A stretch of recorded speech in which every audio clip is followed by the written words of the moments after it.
Bom dia, Carol, Yasmin. Gabriel, bom dia, querido. Bom dia, Jean. Bom dia, gente. Espero que esteja tudo certinho com vocês, esteja tudo bem com vocês.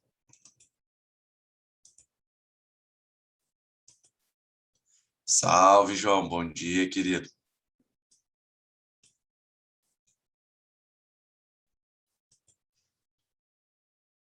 Beleza, então. Show. Bora lá continuar nossa jornadinha aqui clássica que a gente está mergulhando aqui na ecologia, um dos principais assuntos aí, né, do Enem. E a gente, na última aula aqui, o que a gente tinha visto?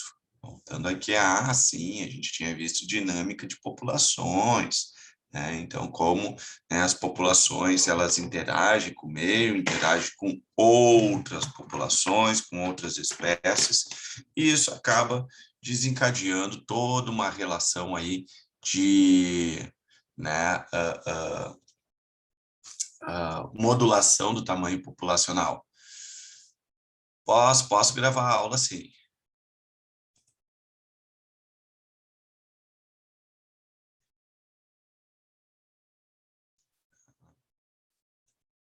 Então, aqui então foi justamente o último slide, onde a gente falou, né, a respeito das relações presa e predador, e em seguida, nesse último slide, a gente viu sobre a relação, né, dos parasitas hospedeiros. Então, nesse caso, a gente tem um assunto aí de controle biológico de pragas. Então, através dos estudos de ecologias dos seres vivos e até mesmo das pragas que, né, atacam as lavouras, a gente pode, então, descobrir quais são os seus predadores ou quais são os parasitas que existem, né, que acabam interagindo com essas formas de vida, no caso, com as pragas, e aí, né, justamente induzir um processo de controle biológico, uma lavoura, utilizando justamente essas relações de presa-predador ou parasita-hospedeiro. Tá? Então, um assunto muito importante, um assunto bem interessante aí que o Enem, né, pode vir a abordar, que ele gosta de abordar, né, dessas coisas de ecologia associadas, né, à produtividade agrícola. Bom, mas, né, já que a gente estava falando de presa e predador, hospedeiro, parasita, né, então a gente vai falar a respeito, então, na aula de hoje, das interações ecológicas, tá? Então, as interações ecológicas, elas justamente, ou relações ecológicas, também pode aparecer essa terminologia para vocês, elas vão tratar justamente como as formas de vida interagem, né, como os diferentes indivíduos de uma população interagem, ou indivíduos de diversas outras populações. E essas relações, elas podem ser basicamente de dois grandes tipos: as relações intraespecíficas e as relações interespecíficas. As relações intraespecíficas, elas vão ocorrer entre indivíduos da mesma espécie, tá? Então, muito cuidado, né, com isso aqui. Deixa eu colocar a nossa caneta aqui, tá? Então, quando a gente fala de relações intraespecíficas, é entre indivíduos da mesma espécie. Tá? Então, nesse caso, tanto as relações intraespecíficas como as interespecíficas, a gente vai ter relações harmônicas e desarmônicas. Nas relações harmônicas, né, ninguém sai perdendo e alguém sai ganhando. Nas relações desarmônicas, aí alguém sai perdendo. Isso é fato, alguém vai sair perdendo. E a outra parte? Bom, a outra parte pode sair ganhando, ou pode ser indiferente para ela. A gente pode encontrar essas duas formas de, né, relações aí nas interespecíficas e também, né, nas intraespecíficas. Mas o certo é que nas harmônicas, a gente tem sempre um indivíduo que vai sair ganhando. E nas desarmônicas, sempre vai ter alguém que vai sair perdendo. Então, a primeira aqui que eu trago para vocês é intraespecíficas harmônicas, e nas intraespecíficas harmônicas, nós vamos ter aí, né, a colônia, a relação de colônia. No caso da colônia, nós teremos aqui, tá, indivíduos da mesma espécie que estão grudados morfologicamente. Tá? Então, esses indivíduos aqui, né, na colônia, eles vão estar unidos morfologicamente. Então, a gente vai ter os recifes de corais, nós vamos ter aqui, né, a caravela, né? Então, esses são alguns exemplos de colônia. E isso aqui é muito interessante porque no senso comum a gente utiliza o termo colônia para aspectos errados, né, de relações ecológicas erradas, do tipo falar, colônia de abelha. Uma colônia de abelha não é uma colônia em termos ecológicos. Uma colônia de abelha é uma sociedade, porque numa colônia, ecologicamente falando, biologicamente falando, a gente tem os indivíduos unidos morfologicamente, eles estão grudados. Tá? E a gente ainda pode classificar as colônias como isomórficas ou heteromórficas. Colônias isomórficas são aquelas colônias onde os indivíduos são todos iguais. E se os indivíduos são todos iguais, eles desempenham todos a mesma função. Tá? Então, aqui, indivíduos iguais, logo, possuem a mesma função. Possuem o desempenho, a mesma função. Certinho? Já nas heteromórficas, então, no caso aqui, ó, da caravela, tá? Caravela, tá? Ela é um caso de heteromórfica. Então, nesse caso, o que vai acontecer? A gente tem um indivíduo que é especializado para gerar bolsa de frutação. Indivíduos que são especializados no processo de digestão. Indivíduos que são especializados no processo de defesa e ataque. Né? Indivíduos que são especializados na produção de gametas. Tá? Então, a gente tem diferentes indivíduos que vão ter diferentes formas e que desempenham diferentes funções. Tá? Então, nas heteromórficas, tá? Indivíduos diferentes desempenham funções diferentes.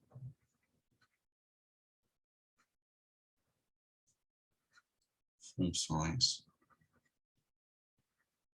diferentes. Certo? Já na sociedade, tá? A gente vai ver que é uma relação positiva para ambos os lados que estão interagindo na sociedade. Tá? Vejam que a gente está ainda na intraespecífica, tá? Na sociedade, os indivíduos estão separados morfologicamente. Tá? Então, eles não estão unidos morfologicamente. Então, abelhas vivem em sociedade, cupins, formigas, seres humanos, primatas, né? Mamíferos, como o castorzinho aqui, né? Então, todos eles vivem em sociedade. Eles interagem com outros indivíduos da mesma espécie e trabalham em conjunto, né, para obter benefícios próprios, né, para ambos os lados. E da mesma forma como na colônia, a sociedade ela pode ser classificada como isomórfica ou heteromórfica. É o mesmo conceito. Isomórficos, os indivíduos são todos iguais e podem desempenhar as mesmas funções. Nas heteromórficas, os indivíduos são diferentes, e desempenham funções diferentes, né, numa sociedade. E aqui eu vou lançar uma perguntinha para vocês, para ver se vocês estão acordados aí. Tá? Seres humanos formam sociedades isomórficas ou heteromórficas?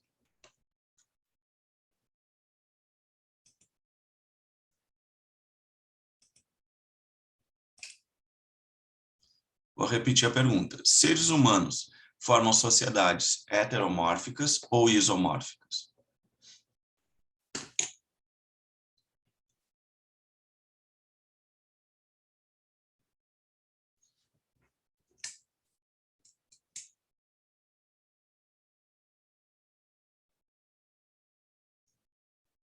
Exatamente, gente. Somos sociedades isomórficas. Tá? Porque, apesar do dimorfismo sexual, a gente desempenha, todos desempenham, podem desempenhar as mesmas funções, tá? Não existe nada especializado. Ah, mas as fêmeas da nossa espécie, né, podem engravidar, os machos não. Não, mas não é isso que é levado em consideração. Né? O que é levado em consideração é se tu é fértil ou não é fértil, tá? Então, todos os indivíduos da nossa sociedade são férteis, tá? Potencialmente férteis. Tá? Então, isso aí não vai ser um critério de classificação, porque todos são férteis. Ou seja, todos desempenham processos reprodutivos, tá? Tem capacidade de reprodução, tá? Todos podem desempenhar as mesmas funções, tá? Nesse aspecto. Então, sim, os seres humanos são sociedades isomórficas. Já as abelhas, formigas, vespas, cupins, tá? Eles vão formar sociedades heteromórficas. Tá? Por quê? Porque nas abelhas, somente a rainha é fértil, o zangão é haploide, né? Então já vai ter até um conjunto de cromossomos diferente. As operárias são inférteis, tá?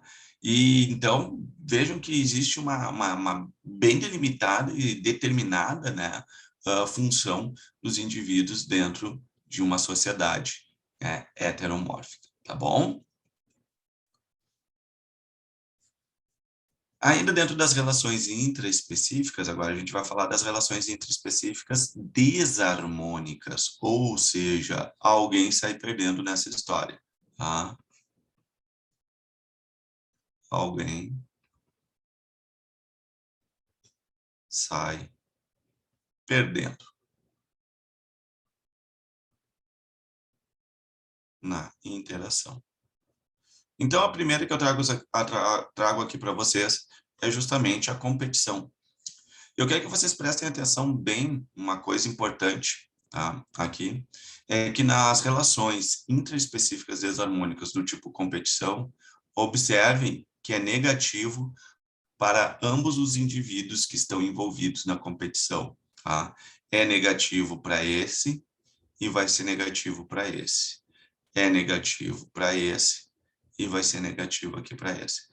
Mas mesmo aquele que ganha, sim, mesmo aquele que ganha, tá? Ele tem alguma perda energética nesse contexto, tá? E não ganha nada.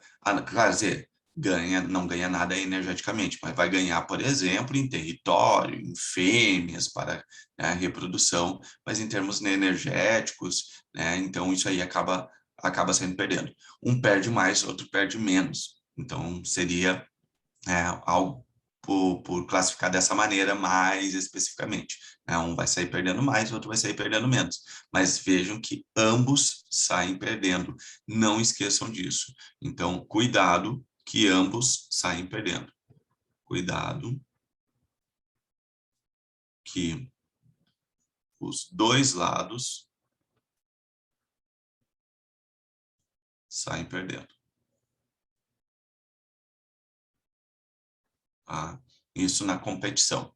Aí a gente vai ter aí eles competindo, esses organismos vão competindo por recursos do ambiente. Tá? Que recursos do ambiente são esses? Então, podem competir por território, tá? Pode competir por alimento, podem competir por parceiros reprodutivos.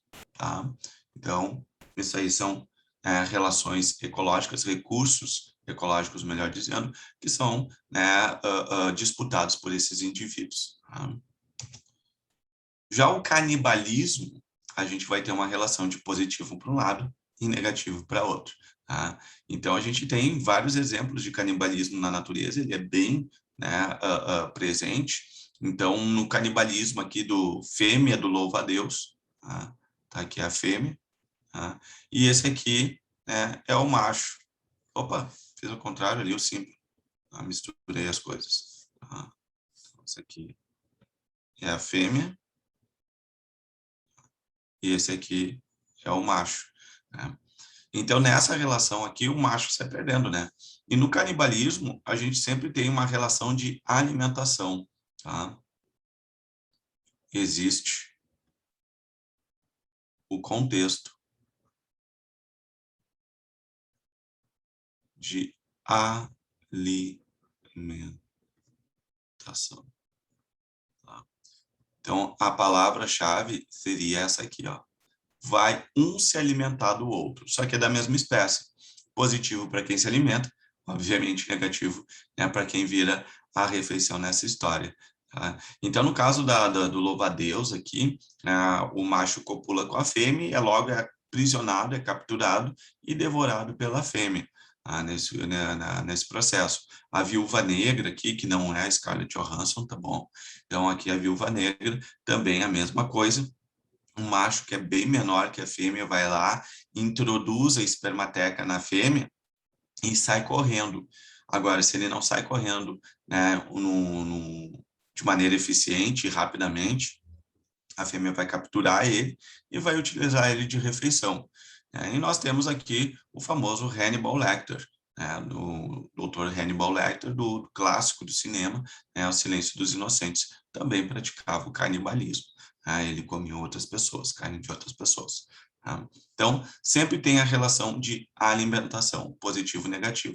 Leões praticam canibalismo, então os machos, depois que tem a disputa entre dois machos por um território onde tem várias fêmeas, aquele macho que vence, geralmente, não é sempre, geralmente vai em cada uma das tocas das fêmeas e procura por filhotes. Caso encontre filhotes, ele mata esses filhotes, come esses filhotes, porque ele não vai abrir espaço para disputa, ou sustentar filhotes de um leão alheio, de uma outra linhagem. Tá? Então, os leões fazem isso. Então, o filme Rei Leão, por exemplo, é a coisa mais fake do mundo. Tá? Realmente, animais não falam. Tá? Se vocês não sabiam disso, estou brincando. Tá? Mas ele é fake em questão de ecologia, de biologia. Porque, na verdade, o que deveria ter acontecido ali, depois da disputa entre o Scar e o como é que é o nome do pai do Simba? Acabei esquecendo. Tá? O nome dele, Mufasa, isso, Mufasa, depois dessa disputa, o Scar deveria ter devorado, com o Simba, e acabava o filme ali, em questão de 15, 20 minutos ali, o filme, subiu o letreiro. Tá? Só que daí o que ele acabou fazendo? Uma coisa que neoliberais adoram fazer, né? Eles gostam de terceirizar as coisas. Tá? Então, ele preferiu terceirizar, e sempre que tu terceiriza trabalho, não dá muito certo. Foi o que aconteceu. Ele terceirizou o trabalho e deu no que deu. Tá? Então, se ele tivesse feito a função biológica dele, ele teria garantido o reinado dele. Tá? Mas, enfim. Seguindo aqui, nós vamos ter as relações agora interespecíficas harmônicas. Tá? Relações interespecíficas harmônicas. Inter aqui, nesse caso, é entre indivíduos de espécies diferentes. Tá? Entre indivíduos de espécies diferentes.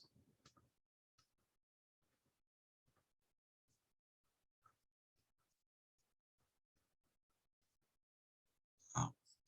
E aqui a gente está falando das relações harmônicas, tá? Benéficas, ao menos para um dos lados. A primeira que eu chamo aqui para vocês é justamente o mutualismo. Tá? E no mutualismo existe uma relação obrigatória que beneficia ambas as espécies que estão interagindo nessa relação. A simbiose é um tipo de mutualismo. Tá? Então, a simbiose entra aqui num grupo do mutualismo. E ela é uma relação, então, novamente, eu ressalto com vocês, isso aqui é muito importante, é uma relação obrigatória. Ou seja, se tu tirar essas espécies do convívio uma da outra, pelo menos uma das espécies vai acabar definhando e tendo problemas para sobreviver, tá? Se não for, no caso, morrer, tá? Acaba morrendo por conta disso. Então, alguns exemplos, como cupim, tá? Na letra A aqui, nós vamos ter o cupim, deixa eu botar aqui uma outra cor. Tá? Temos o cupim, e esse protozoário, que é a trinconinfa. Tá? Essa trinconinfa, ela tem capacidade de digerir celulose. Então, o cupim come a celulose e lá no trato digestivo do cupim, tá? A trinconinfa faz a quebra dessa celulose e o intestino do cupim, então, agora pode absorver os carboidratos digeridos pela trinconinfa. Se tu utilizar no cupizeiro um produto que mata esse protozoário, né, tu vai acabar eliminando com os cupins, porque eles vão morrer de fome. Por mais que eles comam, eles não vão conseguir absorver, digerir e absorver, né, a celulose, porque só quem consegue digerir a celulose nessa relação é a trinconinfa. Nós temos aqui, né, bactérias, né, metanogênicas no trato digestório de bovinos. Então, aqui a gente tem, né, bactérias que realizam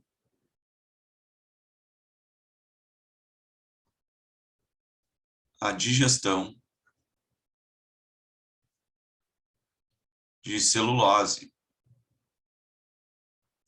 tá, no sistema digestório de bovinos. Então, se tu retira essas bactérias aqui do trato digestório dos herbívoros de maneira geral, tá? Não só dos bovinos, mas de herbívoros de maneira geral, eles vão comer pasto, mas não vão conseguir se desenvolver, tá? Vão morrer de fome também. Ou não vão ganhar peso, vão ter problemas em ganhar peso.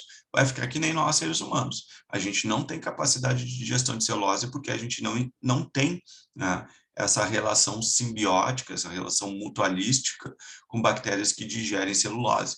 Então, para nós, se a gente comer somente alface, tá, a gente emagrece, tá, porque a gente não vai conseguir ter acesso a todo o nutriente disponível ali numa folha de alface. A gente tem problemas na digestão de celulose.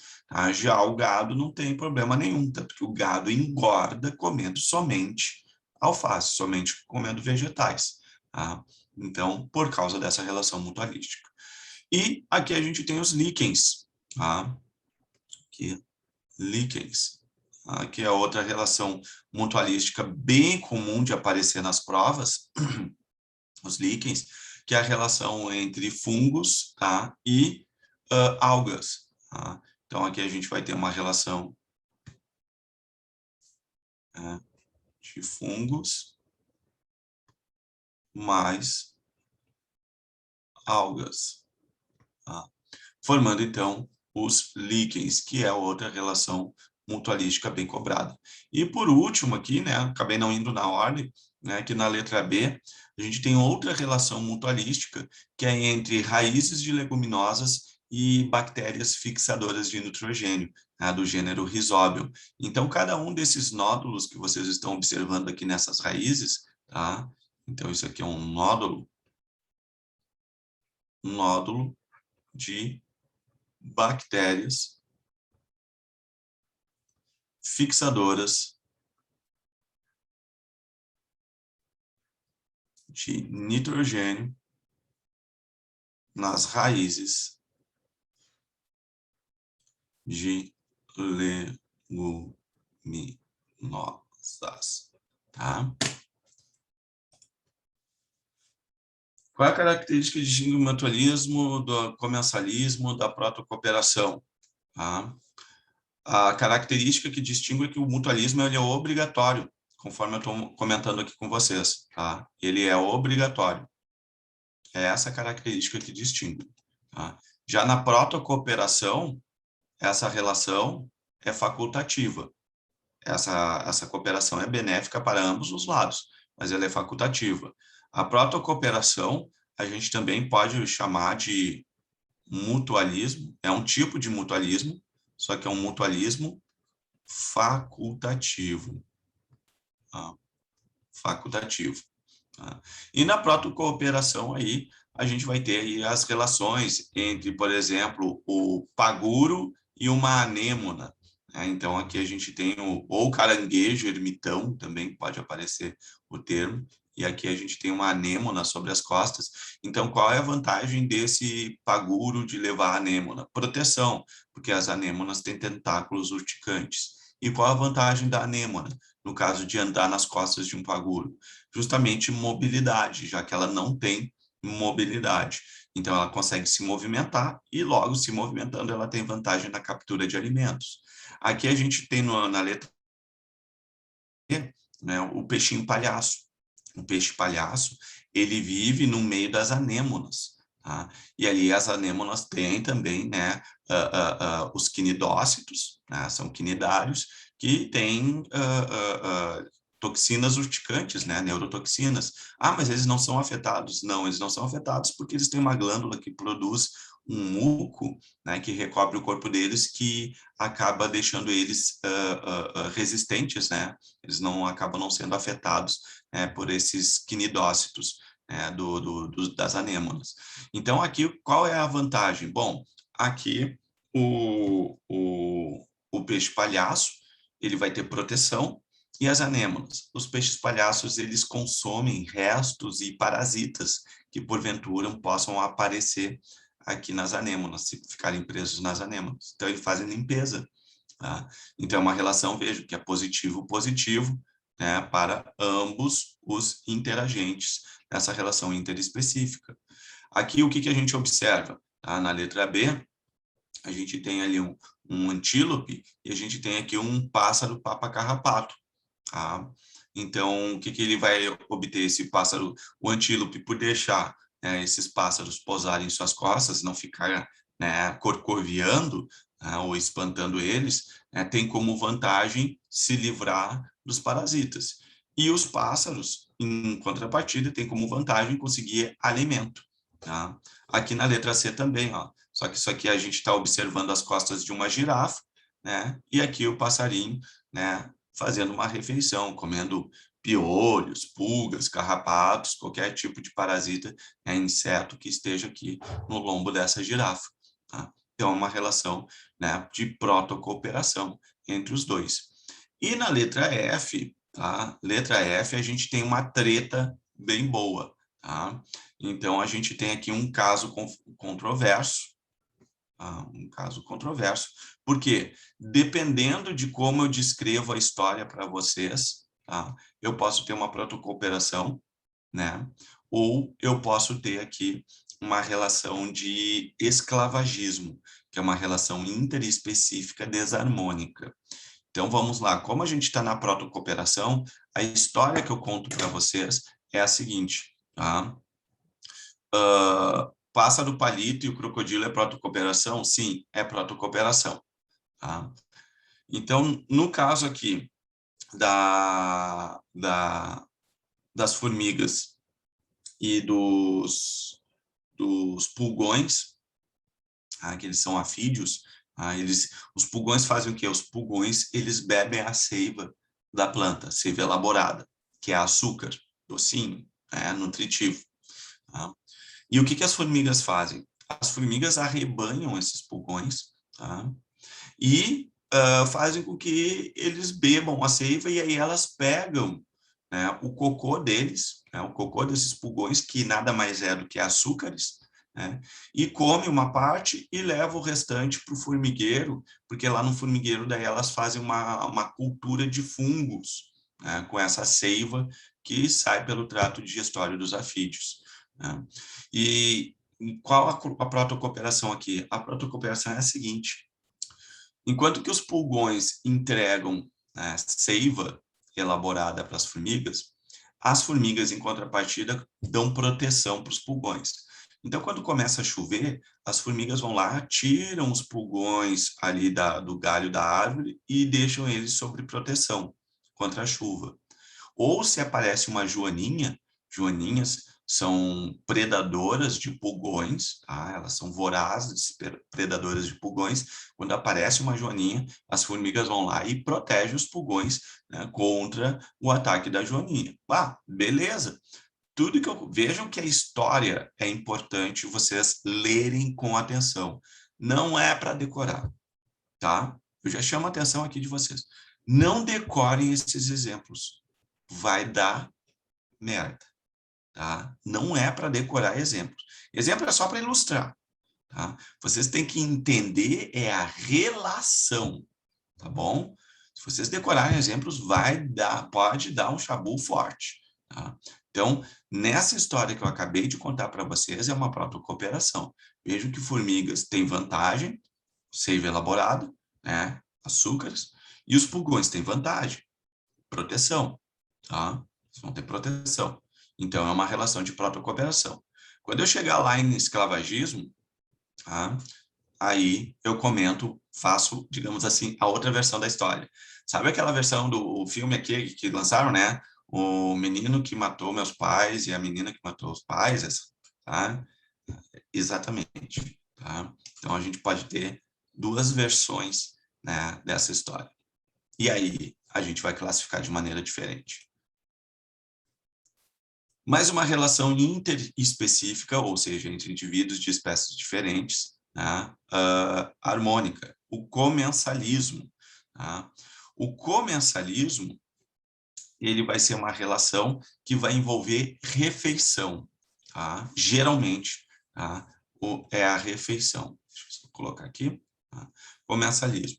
E no comensalismo, nós vamos ter um indivíduo que confere vantagem e para outro, olha ali, ó, é esse zero. Isso aqui quer dizer, tá? Neutro. Tá? Neutro. Tanto faz, tanto fez. Tá? Então, vou deixar escrito assim, ó. Tanto faz,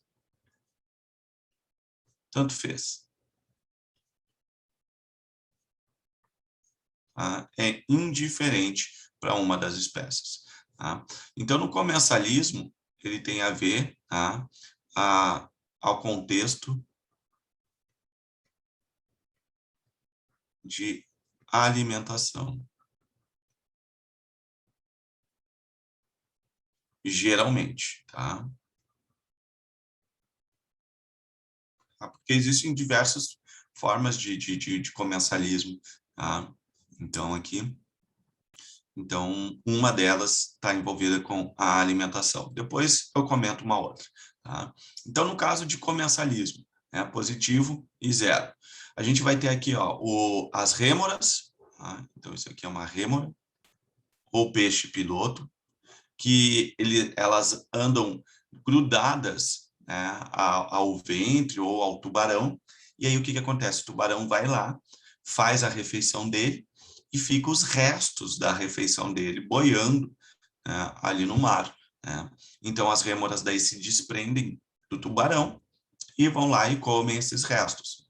Para o tubarão é indiferente, tanto faz, tanto fez, né? Ter as rêmoras ali ou não, porque ele já fez a refeição dele, aquilo ali é resto, coisa que ele não comeu, que não vai comer, mas para as rêmoras é legal, porque ela já vai na carona ali, tá? E já come, né, os restos da refeição do tubarão. Aqui a gente tem um urubu, né, também, comendo os restos de uma refeição de alguém, né, da presa de alguém, as hienas comendo os restos da caça de leões, tá, também aqui presente. Tá? Então, nós vamos ter, né, todas essas relações, vejo que eles estão comendo os restos da caça de alguém. Tá? Então, essa é uma relação de comensalismo. Tá? Então, aqui, ó, digo, no caso do comensalismo, a associação ocorre na obtenção de alimento, tá? Obtenção de alimento. Estou comendo bolachinha, aí eu de boca aberta derrubo uma das minhas bolachinhas no chão e as formigas vão lá e pegam, né, esse resto aí que eu derrubei no chão. Eu tenho mais bolachinhas, então não me importo com isso, tá? Para mim tanto faz, tanto fez. Então, é uma relação de comensalismo. Existem outros tipos de comensalismo? Sim, existem outras formas de comensalismo, como no caso a foresia. A foresia é um tipo de comensalismo. E no caso da foresia, o que a gente vai ter? Uma espécie pegando carona com outra. Tá? Então, a gente tem aqui um plus a mais. Um plus a mais. A foresia. A foresia também vai ser positiva e neutra. Então, no caso da foresia, a gente tem uma espécie pega carona em outra espécie. Então, quer ver? Aqui nessa imagem a gente tem uma foresia. Essas rêmoras ligadas ao tubarão, tá? Elas vão fazer foresia. Tá? Por quê? Porque elas se prendem, elas têm uma ventosa que se prende, né, na, na barriga do tubarão, no ventre do tubarão, tubarão vai nadando e elas só vão na carona lá, de boas, tá? Faresia, tá? Ou algo bem interessante, abelhas. A abelha vai lá, posa numa flor, e aí o pólen se gruda na abelha. Aí a abelha vai numa outra flor, e aí esse pólen, né, fica grudado, né, na flor, na segunda flor, fazendo o processo de polinização. Foresia. Uma espécie pegou carona em outra para obter algum tipo de vantagem nesse processo. Tá? É um tipo de comensalismo também. Tá? É um tipo de comensalismo. Tá bom?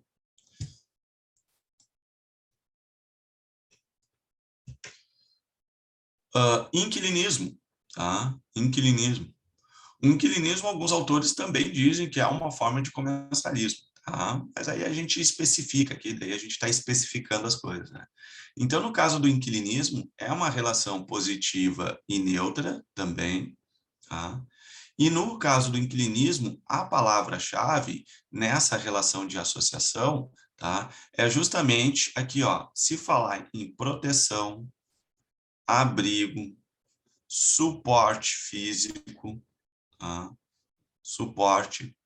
Tá? Então, uma espécie A obtém proteção, abrigo, né, ou suporte físico com outra espécie, então é um caso de inquilinismo.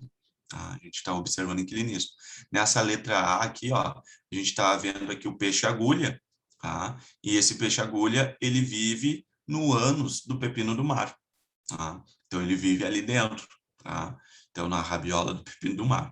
Então, quando ele vê algum predador ao redor, ele vai lá e pum, entra na bunda do pepino do mar e fica lá escondidinho, só a cabecinha assim, fica olhando, assim, dando visu assim lá de fora. Se tá tudo ok, a barra ficou limpa, ele sai do ânus do pepino do mar. O pepino do mar não tem não fica prejudicado por conta disso? Não, não tem nenhum prejuízo por conta disso. Tá? Não sei se causa algum tipo de prisão de ventre nele, mas não se observou nenhum tipo de prejuízo. Né? Para o pepino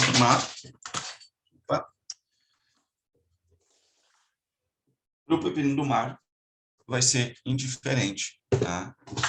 Isso aí. Coisa aqui que caiu.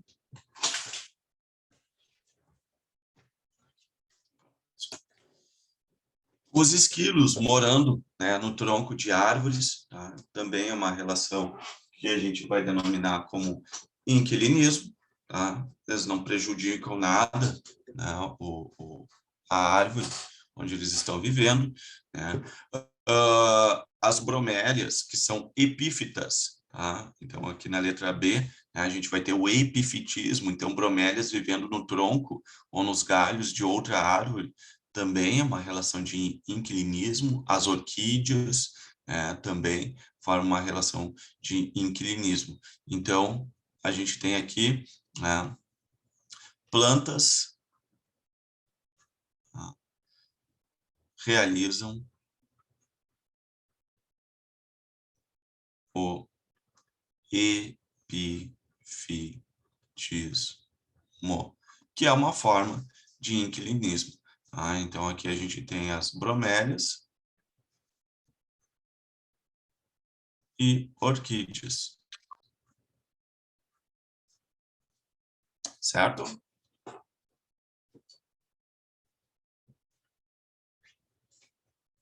Vamos para as desarmônicas, interespecíficas desarmônicas, tá? São entre indivíduos de espécies diferentes aqui, tá? Interespecíficas desarmônicas.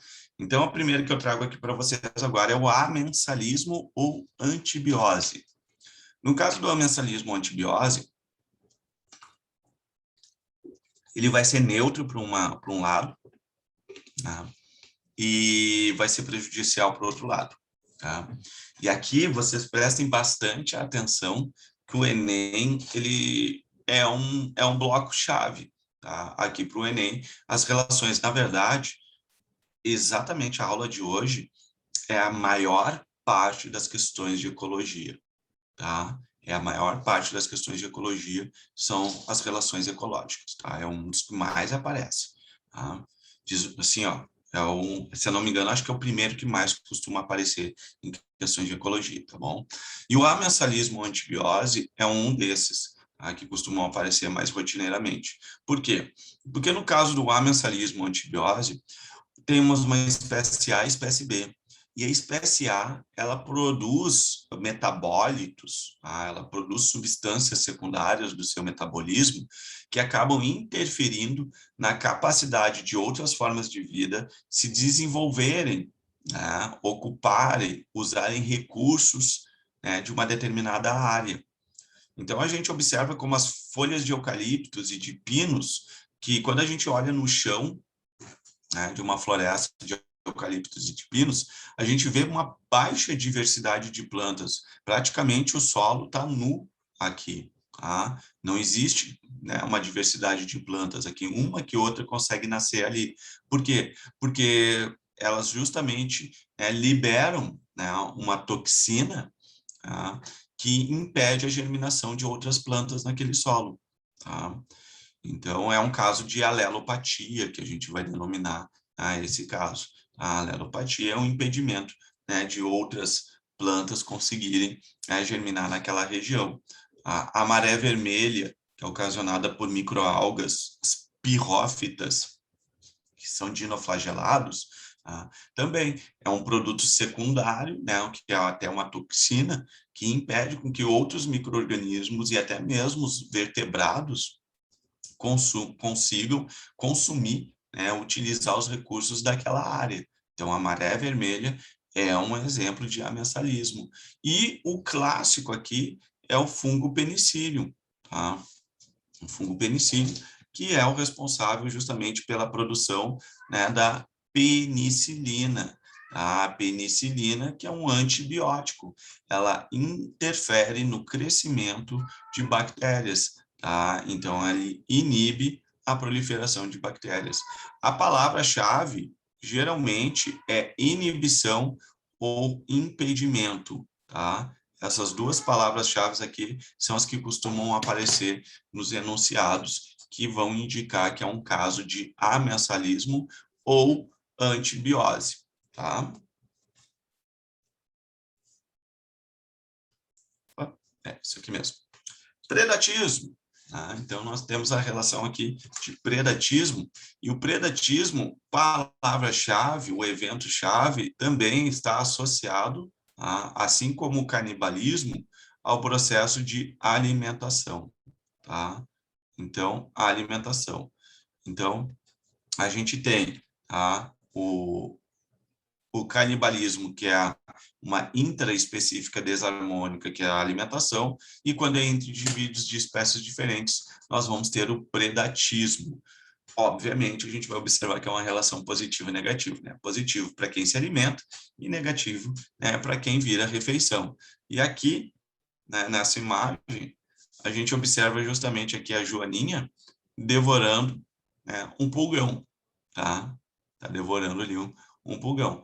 É uma relação aí, então, de predação. Bom, vamos a um contexto, né, mais importante aqui da gente observar, tá? Nesse processo. Gente, se uma espécie entra em conflito com, se um indivíduo de uma espécie A entra em conflito com o indivíduo da espécie B e mata ele, isso é predação? Digamos que eles estavam disputando ali um alimento. Não, vai ser competição, tá? Vai ser competição, tá? Perfeito. No predatismo, a gente vai ter envolvimento da alimentação. O indivíduo entra em embate com outro, às vezes, né? E, nesse embate, um morre e é devorado pelo outro, pelo vencedor. Então, é um caso de predação. Vejam que há a ocorrência de morte, tá? De um que vira alimento de outro. Tá? Então, a presa morre. Tá? Então, aqui, no predatismo, opa, volta. A presa acaba morrendo. Tá? Na relação de predatismo. Eu jurava que a Joaninha era pacífica. Aham. Não é nada pacífica, né? São, né, devoradores vorazes, né? Predadoras vorazes. Pois é, cuidado, né? Esses bichinhos, né? Que parecem inofensivos ou pessoas que parecem inofensivas, né? Pode existir um grande predador por trás desse jeitinho meigo. Bom, olha só, vamos tretar um pouquinho, tá? Aqui, falar o seguinte, herbivoria, herbivoria, tá?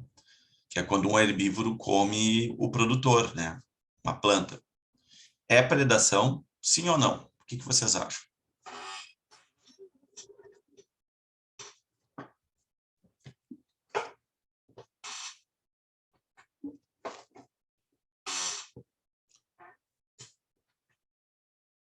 Quem acha que não, sem julgamentos de vai estar certo ou errado a linha de raciocínio, ou se a resposta está certa ou está errada. Por que acha que não?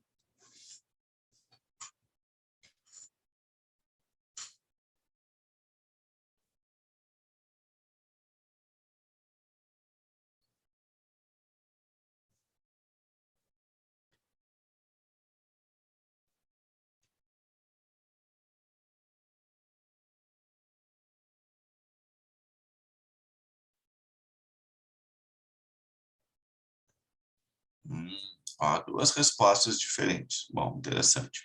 Tá, vamos lá. Primeira resposta ali, porque sendo um ser vivo não é um animal, mesmo sendo ser vivo não é um animal. Gente, não, tá? É um ser vivo, tá? É um ser vivo. A gente vai observar, por exemplo, protozoários. Protozoários não são animais. Protozoários, né, eles predam bactérias, que também não são animais. É predação. Tem a ver com uma relação de alimentação. Tu mata um outro indivíduo de uma outra espécie para se alimentar, tá? Então, o fato de planta não ser um animal, então tu não está predando, tu está predando. Como tu, quando tu come uma beterraba, quando tu come cenoura, quando tu come uma folhinha de alface, tu é predador, tá? Tu está predando, ou não, tá? Isso aí que a gente vai discutir agora, tá? Acho que predação tem a ver com caçar. Não. Predação tem a ver com o processo de alimentação. Vejam como foi importante, né, essa minha provocação, né, aqui com vocês. Tá? Predação tem a ver com alimentação. Tá? Eu me achando pacífica por ser vegetariana. Lamento, não mesmo. Não mesmo, gente. Ah, vocês são predadores. Ah, vegetariano é predador.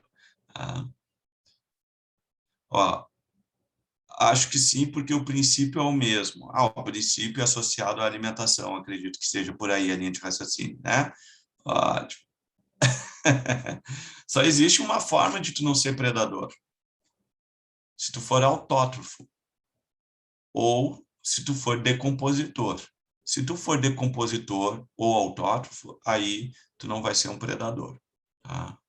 Então, como não consegue fazer fotossíntese e ficar comendo restos, nem sempre é muito agradável, apesar da gente às vezes comer, né? Então, não dá certo.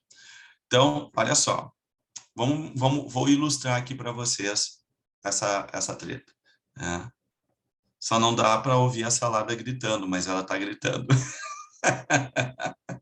Quando tu arranca o pé de cenoura do solo, assim, ele sente dor.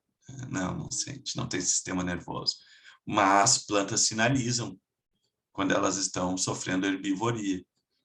É como se elas gritassem para as vizinhas. Elas liberam sinalizadores, tá? Tanto através do sistema de raiz quanto através das folhas, sinalizando para as plantas ao redor que existe alguém que está devorando ela, tá? Está comendo ela. Tá? Então, tem sistema de aviso. Né? Vou ficar com dó de começar. Não tem que ficar com dó de nada, tá? Não tem que ficar com dó de nada, tem que se alimentar. É vida, é biologia, tá? É assim, gente. Tá? Não existe mar de rosas nesse mundo, tá? Uma espécie vai ter que devorar a outra, ainda mais se ela é heterótrofa. Se é heterótrofo, não tem escapatória, tá bom? Então, sem piedade, tá? Olha só, tá? No mercy for the brócolis, tá? Sem piedade para o brócolis. Tá? O brócolis é delicioso, coisa maravilhosa do mundo. Tá? Como sem piedade, brócolis. Tá? Bom, mas vamos lá. Olha só, herbivoria, gente. Na herbivoria, pensem o seguinte cenário.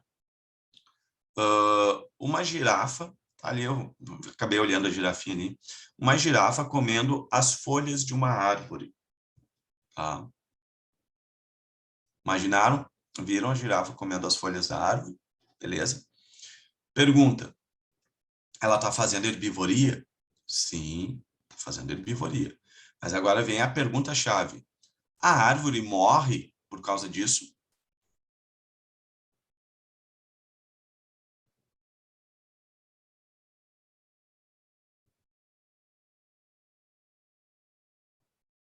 Não, não morre. Então, olha só a treta que eu fui amarrando aqui com vocês. Pode aparecer no Enem? Pode, porque é um contexto que se discute no âmbito da ecologia, tá? Na ecologia.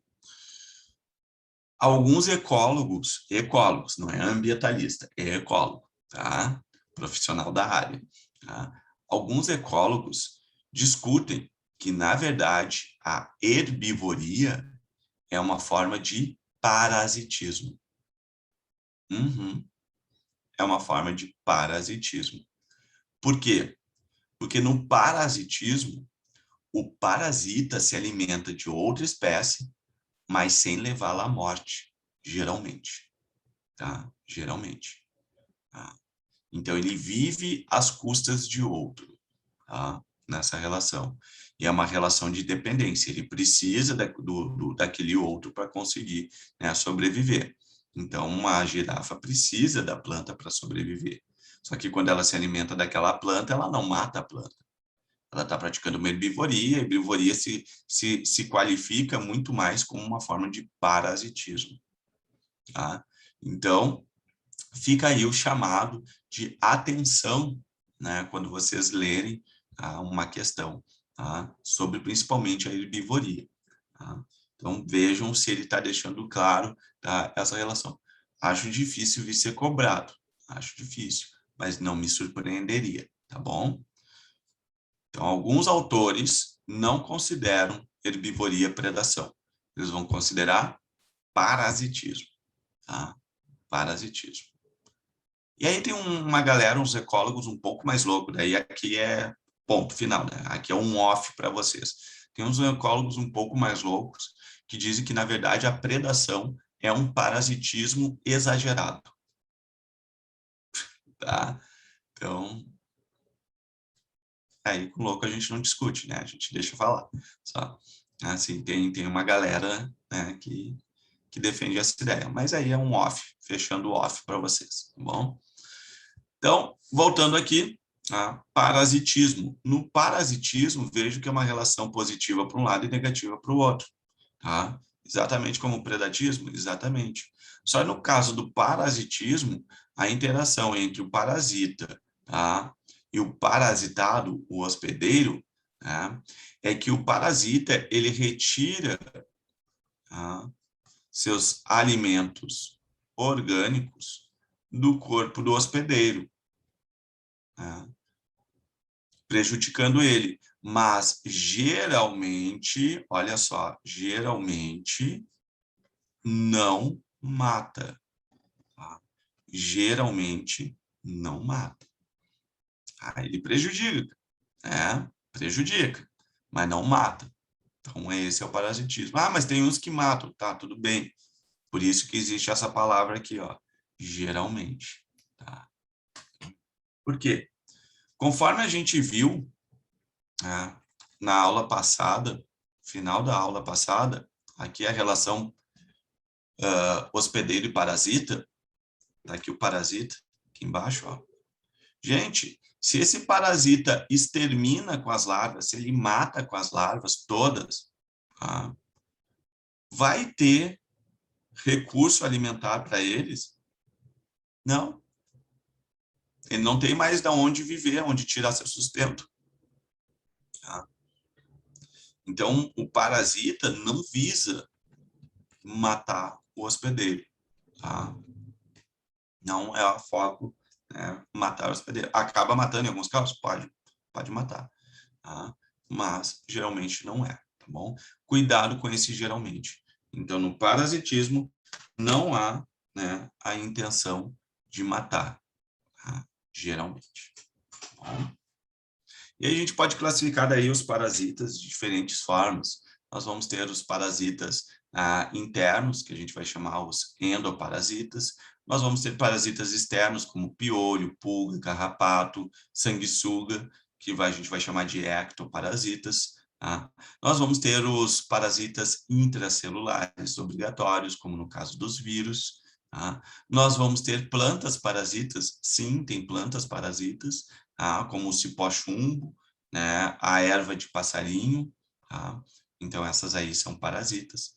Tá? Então, a gente tem diferentes formas de classificação. Então, as formas de classificação, geralmente, não tem muitos mistérios aqui. Está dentro do corpo do hospedeiro, é endoparasita. Está fora, é ectoparasita. Tá? Então, vamos lá. Endoparasita. Tá? Ele vai estar dentro do corpo, dentro do hospedeiro. Tá? Nós vamos ter... A minha gata está brincando com fone de ouvido, daqui a pouco ela vai arrancar da minha orelha. Tá? Ectoparasita. Tá? Ele vai estar fora do corpo do hospedeiro.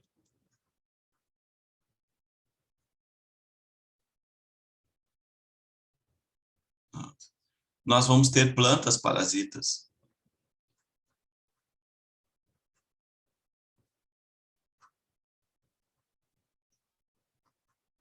E aí as plantas parasitas, a gente vai ter as hemiparasitas.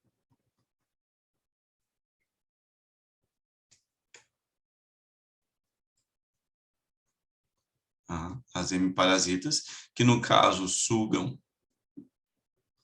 seiva bruta. E nós vamos ter as holoparasitas, que sugam a seiva elaborada.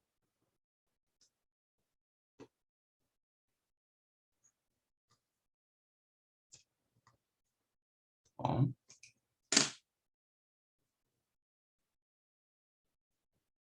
Bichinho, tu vai estragar o fone do pai. Tira a mãozinha. Tira a mãozinha. Ai, essas crianças. Bom, seguimos, tá? Esclavagismo, gente. Esclavagismo, o termo lembra o quê? O termo lembra escravidão, né? Escravizar. Então, no caso do esclavagismo, uma espécie explora o trabalho ou o produto de um outro indivíduo, de uma outra espécie. Tá? Esclavagismo. Alguns autores também chamam de sinfilia, tá? Sinfilia ou esclavagismo. Tá? E aqui eu volto, né, a falar com vocês a respeito, né, das formigas e dos pulgões. Tá? Por quê? Eu tinha contado para vocês a história das formigas e dos pulgões do ponto de vista de uma protocooperação. Mas, se eu contar a história agora da seguinte forma, as formigas, elas arrebanham os pulgões e obrigam os pulgões a ficarem sugando a seiva elaborada da plantinha onde eles estão, para conseguir obter, né, a seiva bruta, que são açúcares. Opa, seiva bruta não, seiva elaborada, que são os açúcares, né, são carboidratos. Tá? Quando o pulgão ele para de sugar, né, ele para de trabalhar, a formiga vai lá e dá uma mordiscada no pulgão que parou de trabalhar, obrigando ele a voltar a sugar a seiva elaborada. Então, é uma exploração de trabalho, não é? Se eu falar só isso para vocês, somente isso, se eu contar somente essa parte da história, então vocês vão estar olhando uma situação de escravagismo. Positivo para a formiga, tá? Negativo para o pulgão. Tá? E aqui vai um alerta que serve para toda a prova, para qualquer conteúdo. Gente, Enem, vocês vão se ater somente ao que está sendo informado para vocês na hora da prova. Se o texto introdutório, se o texto norteador não fala que as formigas protegem os pulgões contra as joaninhas, vocês não vão levar essa informação para dentro da prova. Não é para levar. Mas eu sei, tu contou, senhor. Eu sei que tu sabe. Eu sei disso. O senhor também sabe disso. Mas não está sendo falado sobre isso. Se não está sendo falado sobre isso, vocês não devem levar para a prova. Vocês não devem levar em consideração essa informação na hora da resolução. Vocês devem levar em consideração o contexto que está sendo abordado. Isso é um alerta para vocês. Não tocarem fora questões por saber demais. A gente pode errar por saber demais? Sim. É assim que 100% dos professores de vocês acabam errando questões quando está fazendo alguma prova. Ai, professor, erra. Professor é humano, erra. Às vezes, professor, por saber demais, às vezes, a mente vai lá fora. Mas tem isso aqui que pode acontecer. Não. Volta. É somente aquele contexto. É somente aquela informação. Tá? Entenderam o recado? Tá? Então, tudo vai depender de como a história é contada para vocês. Tá bom? E se atenham à história contada. Tá? Não vão além disso. E esse é um dos motivos que eu alertei logo no início. Não decorem os exemplos. Usem somente como ilustração. Somente como ilustração. Bom? E aí a gente tem diferentes formas de escravagismo na natureza, né? Quando tu coleta o mel da abelha, é escravagismo. Tá? Tu está explorando o produto, o trabalho das abelhas. Quando tu tira leite da vaca, é escravagismo. Tá? É um produto da vaca. Tá? Então, tu está recolhendo aquele produto, escravagismo. E aqui, nesse último aqui, nesse aqui, ó, a gente tem algo bem interessante que eu trago para vocês, tá? Vou deixar uma exclamação, tá? Que é o chupim e uma outra é uma fêmea, tá? Uma mãezinha de uma outra espécie. Esse aqui é o chupim. O que as fêmeas do chupim fazem? Elas vão lá e colocam seus ovos no ninho de outras fêmeas e deixam para as outras fêmeas cuidarem, para os outros cuidar. Sim, trichinelona, tá? Fêmea de chupim faz essa chinelagem. Tá? Então, ela coloca os seus ovos para outros criarem. E tem outra chinelagem. O chupim tem um desenvolvimento geralmente muito rápido. Então, os ovos de chupim, o filhote sai do ovo muito antes do que os filhotes da fêmeazinha, que está sendo explorada nesse processo. E aí, o que ele faz? Ele vai lá e joga os ovos da fêmea, que está sendo explorada, para fora do ninho. Tá? Ou, às vezes, jogam até os irmãozinhos, que porventura já tenham eclodido, porque ele é muito maior, ele é mais forte. Crueldade, né? Natureza. Natureza é sobrevivência. Cada um achou uma estratégia de sobreviver na natureza. Crueldade aos nossos olhos. Mas na natureza ela é aética, ela é amoral. Não existe essas coisas na natureza. Isso é uma invenção nossa, dos seres humanos. Então, nesse caso aqui, essa mamãezinha está sendo explorada. Olha o tamanho da mamãezinha em relação ao filhote. Isso aqui é um filhote de chupim ainda. O tamanho dele, ele já é maior do que ela. né, mais pesada, e ela tem que ficar alimentando esse animalzinho aqui. Tá? O que é interessante aqui, isso aqui é um escravagismo? Pode ser considerado escravagismo, porque uma espécie está explorando o trabalho de outra. Tá? Porém, alguns autores chamam esse evento aqui, tá, de nidoparasitismo. Nidoparasitismo. Tá? O que é o nidoparasitismo? Nido é de ninho, então é parasita de ninho. Tá? Aí entra na classificação de parasitas. Tá? É uma forma de parasitismo. Outros autores consideram escravagismo. Tá? Então, tanto faz, tanto fez nessa história.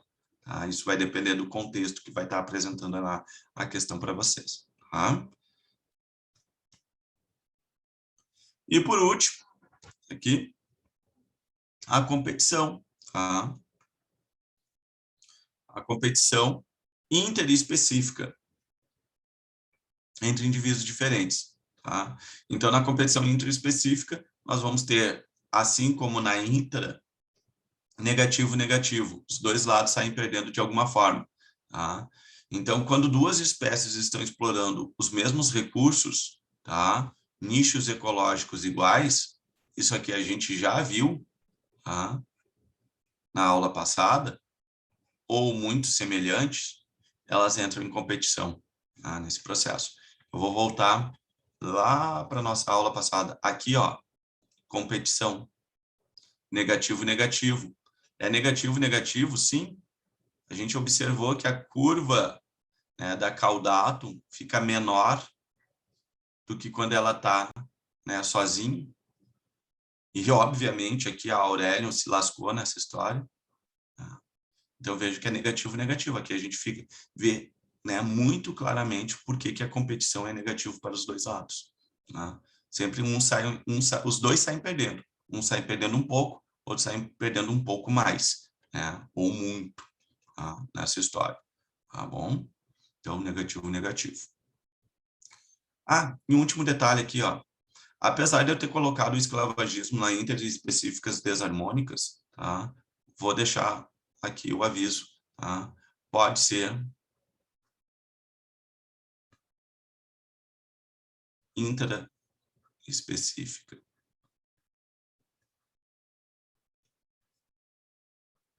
Pode ser interespecífica, ou seja, entre indivíduos da mesma espécie, tá? O esclavagismo, tá? Sim.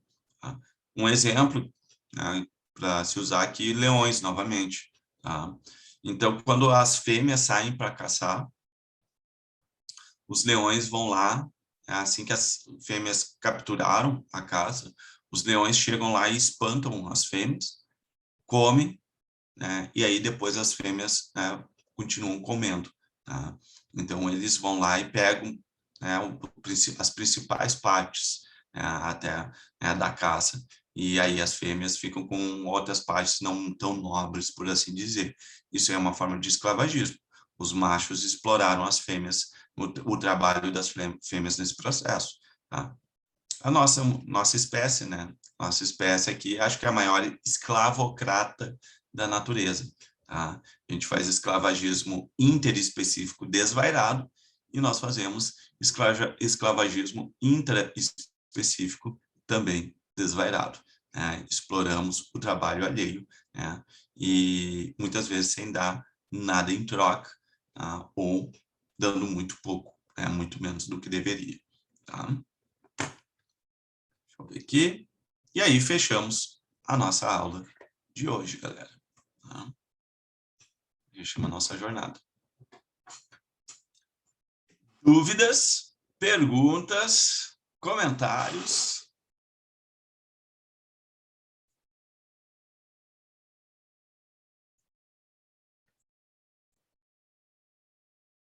Tá legal, galera? Eu não me lembro aqui se eu tinha colocado uma lista de exercícios de ecologia para vocês. Tá? Eu tô com a impressão que sim. Não? Não? Então eu vou dar uma olhadinha. Vou dar uma olhadinha lá, que eu tenho um listão bem legal ali. Só Enem, tá? Se eu não me engano, são 55 questões só de Enem de ecologia. É praticamente tudo de ecologia, né, que caiu no Enem aí nos últimos 5 anos, tá? 5, 6 anos. Tá? Mais, mais anos. Tá? 55 questões vai dar mais. Gente do céu, eu estou numa situação aqui com a filhota aqui, terrível no meu colo. É uma peste. Pode recapitular o amensalismo? O amensalismo, sim. Amensalismo ou antibiose, uma relação neutra para um lado, negativa para o outro. Maré vermelha, fungo penicillium, pinheiros e eucaliptos, e nesse caso do amensalismo, uma espécie produz substâncias que impedem com que outra espécie possa utilizar os recursos daquela região, tá? Esse aí é o amensalismo. Se os animais pudessem rir, dariam gargalhadas com animações feitas de como a gente acha que funciona a vida animal. Com certeza. Eles iam rir bastante. Iam nos chamar de inocentes. Tá? Fiz o simulado semana passada, examinei. Tem como mudar o quadro de um mês para um Enem? Sim, tem. Tem como mudar. Tem tempo ainda. Tá? A primeira coisa que vocês não devem fazer é desanimar. Tá? Simulado, né, o simulado, ele não vai aferir o que vocês não sabem ou deixam de saber ou o que vocês sabem. Tá? O simulado, ele vai simular uma determinada situação e ele serve, a função do simulado é justamente para ver o que está faltando, tá? Quais são os teus pontos fracos. E se tu sabe os teus pontos fracos, então tu pode reverter, tá? Tu pode reverter, pode não, deve reverter, se tu quer ter seu sucesso, tá? Então, um revés de um simulado, ele deve ser observado como uma forma de norteamento, uma forma de, de arrumar a casa, de tu ver quais são os teus pontos fracos. Simulado não é para ver se o teu ponto forte. A pior coisa do mundo é tu fazer um simulado e gabaritar esse simulado, tá? Porque o simulado ele foi, digamos assim, leve. Isso aí é só para tu te enganar, tá? Sabe aquela história, tu começa a fazer uma lista de exercícios, a lista de exercício é leve, né? Aí tu vai fazendo, gabaritei, fiz tudo, acertei tudo. Isso é enganação, tá? Tu sabe mesmo como é que tá indo as coisas quando tu tem um revés. Então, o que que tu tem que fazer agora? Olha esse teu simulado, né? Vê quais são os conteúdos que tu errou. Mais do que isso, tu tem que entender o porquê que tu errou. Tá? Uma coisa é tu errar uma questão porque não prestou atenção. Isso é uma coisa. Outra coisa é tu errar uma questão porque realmente tu não sabia o conteúdo. Tá? Outra coisa é tu errar uma questão porque tu teve problemas não no conteúdo da matéria, mas teve problemas na interpretação do texto. Então, vejo que a gente tem N fatores que podem nos levar ao erro. Então, peguem o simulado, peguem as questões que vocês erraram, tá? E vai lá e analisa o porquê tu errou. Tá? Analisa o porquê. Entende o porquê tu errou e, a partir daí, tu reforça, tá? Faz o reforço. Refazer um simulado com consulta é um bom jeito de estudar? É um dos jeitos de estudar, tá? Refazer um simulado com consulta, né? Refazer, não fazer ele, tá? É refazer isso, refazer sim, tá? Por quê? Porque geralmente, como tu acabou de fazer aquele simulado, fez a correção, tu já viu o gabarito, né? Então, querendo ou não, mais ou menos tu já decorou as respostas, já sabe onde é que está a resposta. Agora, tu refazer ele com um livro do lado, com as tuas anotações, com os teus resumos, né, do lado, é uma forma de tu fazer um reforço, né, de fazer uma releitura do conteúdo. Sim, é válido. É uma forma válida.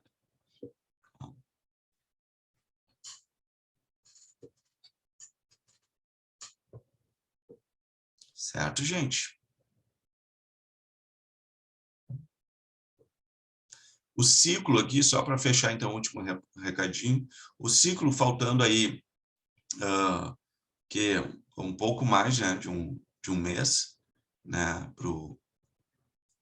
não, né, 7 semanas, né, então mais de um mês, né, para o Enem.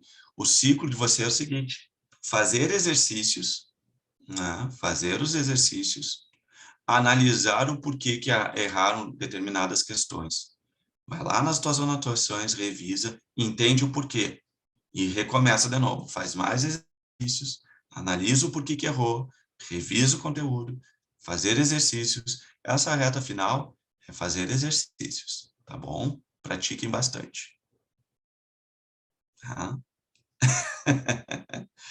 É, o tempo voa, mas tem tempo ainda da gente corrigir qualquer pecadinho que acabamos deixando. Ah, e galera, tô com conteúdo atrasado, tô com um monte de conteúdo atrasado, né, etc. Papá. Gente, não se matem tentando colocar coisas em dias, tá?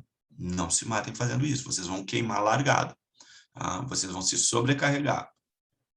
Façam uma rotina cabível, tá? Execuível com qualidade, não é quantidade, é qualidade de horas de estudos e não quantidade. Não confundam as duas coisas, tá? São coisas completamente diferentes e que levam a resultados bem diferentes, tá? Muito melhor tu fazer 5 questões bem feitas do que fazer 50 questões meia boca, tá? Então, isso aí que é o importante. Exatamente, cuidado emocional é importante, tá? Muito importante vocês cuidarem do emocional nessa hora. Eu estou com conteúdo para rever, mas sempre acompanho todas as aulas. É por aí. E quando for rever o conteúdo, tá? Não faz aquela revisão assim, tipo, prática, tá? Não uma revisão super, hiper, mega elaborada, que tu vai gastar uma tarde inteira revisando um tópico, né, só. Não. Tá? Sejam eficientes, né, na utilização do tempo de vocês. Tá? Tocou na ferida. É emocional, né? Mas vocês estão bem aqui, vocês estão muito bem, sério mesmo. Vocês participam bastante, pelo menos na biologia aqui, vocês participam muito, né, das aulas, aí, interagem bastante. Tá? Estão no caminho, com certeza, gente. Tá?